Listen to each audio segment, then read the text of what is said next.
What is Stefon Diggs' actual fantasy football impact on the Buffalo Bills?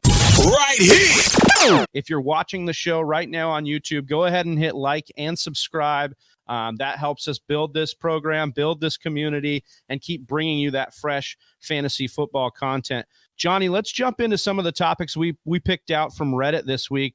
This first one kind of cracks me up because it's called a hype video, right? Yeah. And it's got Stefon Diggs and Josh Allen in it, and it's got the Chicago Bulls theme song in the background, but it's really just like the most minimal route running and like playing catch with your dad, pretty much. It definitely is not a good hype video. I was quite the opposite of hyped after watching the video. In fact, I didn't even want to talk about Stefon Diggs after I watched the video.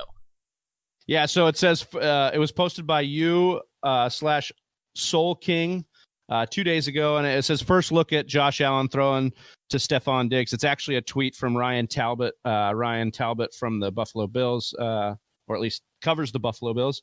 Anyways, it got me wondering, Johnny, what is Stefon Diggs' actual fantasy football impact on the Buffalo Bills? Do we see Diggs?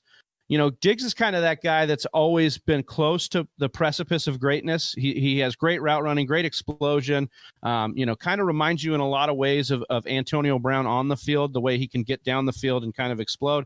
But with a live arm and Josh Allen throwing him the football regularly, what are you looking at for Stefon Diggs this year?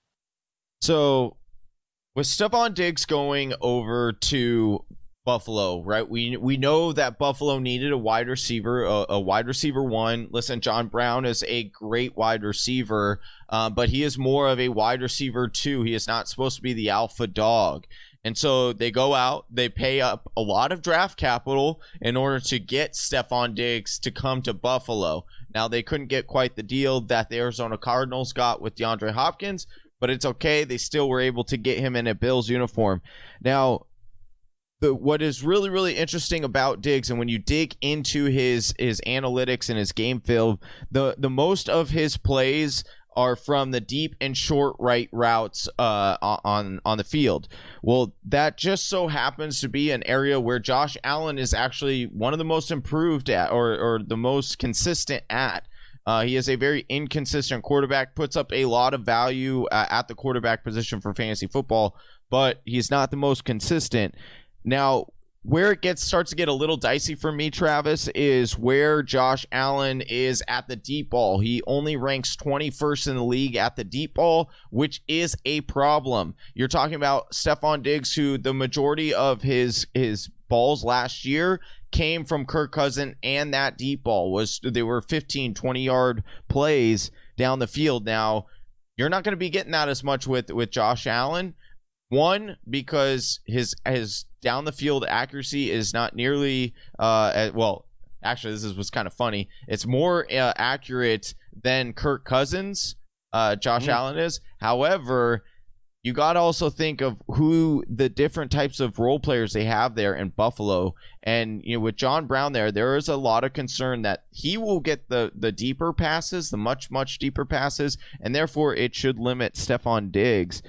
Listen, you even saw Cole Beasley do some work last year in stints for Josh Allen. I kind of think Diggs will wind up in the middle, not production-wise, but in the middle of those play styles between Cole Beasley and John Brown. And you're going to see a guy in Diggs that can honestly be the guy that they can move all over the place and do big things. Listen, Allen has gotten better each year in the NFL, and I think he's poised to get better again this year with a more complete running game. That Buffalo's Bills offensive line has been improved each year.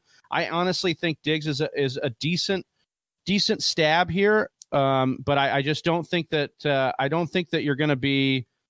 He's not going to be on a ton of my rosters, but I think if you're playing in a lot of leagues, you should diversify and maybe grab him in a couple spots because he does have blow-up potential. Blow up on certain weeks, but he's going to be a bust the majority of weeks. I am not touching Stefon Diggs with a 10-foot pole where his ADP is right now. It's just too much. There's going to be too much inconsistency. This is good for Josh Allen, but bad for Stefon Diggs. We also want to look at the fact that wide receivers, when they transfer over, generally Emmanuel Sanders was an exception. That does not happen often, where wide receivers go to a new team and immediately have a monster I think impact. you're trying to piggyback being traded in the middle of the season.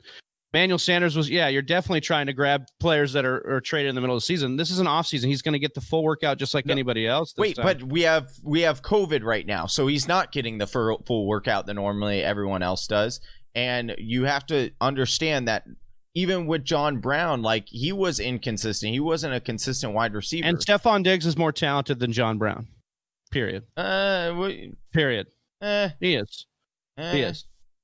I'm just saying, all right. Be careful. I mean, look, listen, that's why we do this. We give Whisper Nation both takes here. I think Diggs is worth a stab in a lot of leagues. Johnny does not. And we'll I think somebody's playing style is really, it looks like somebody's playing style is really going to have to change here. I think that's kind of what it comes down to. I'm with Johnny on the not willing to take a risk on like banking that it's going to work in Stefon Diggs' favor, especially this first year. I mean, yeah, that's fair. I mean, there's definitely data that proves that like second year guys in any kind of, whether it's the offensive coordinator, the wide receiver, the quarterback, usually it takes 2 years to get going here. And that's fine. I just think that there's a real opportunity here for the Bills to take a step forward on offense. And I think Diggs could be a real reason for that and a focal point. Thank you for listening to the Fantasy Whisperers podcast. You can hear more from John and Travis on Google Play, SoundCloud, and iTunes. You can also follow us on Instagram, Facebook, and Twitter at TF Whisperers.